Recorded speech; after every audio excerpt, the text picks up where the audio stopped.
Hello everyone, today we will be unboxing Iqoo Z5, but before we begin, let's have a look at the box first. So as you can see, the box is of a very nice navy blue color. You can see the branding of Iqoo in yellow right over here. You can see the model number, that is the Iqoo Z5 right over here on the right hand side. I think it's also there on the left hand side, as you can see.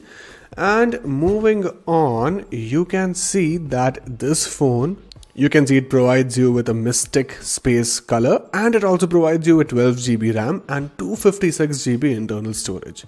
So without further ado, let's start off with the unboxing. So there you have a cardboard enclosing right over here, and in that enclosing you will find number one, a silicone case, number two, a quick start guide right over here. Let me just take it out for you. So where there's not just a quick start guide, they've also provided you with an important information and warranty card right over here. It's more of a booklet than a card. So there you have a main unit right over here, and as you can see, it's of a very nice mystic space color like I've mentioned earlier.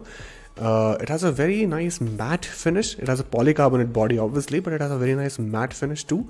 And as you can see, there's a triple camera setup over here, but more about this phone later. For now, I'll just move on to other things present in the box. So there's a USB cable right over here. There you go. And as you can see, it's a C-type USB cable. And lastly, we also have a charging adapter as well. So by the specifications given over here on the charging adapter, you can see it's a 44 watts fast charger. So that's all folks. This is all about Iqoo Z5. Thank you so much for watching our video.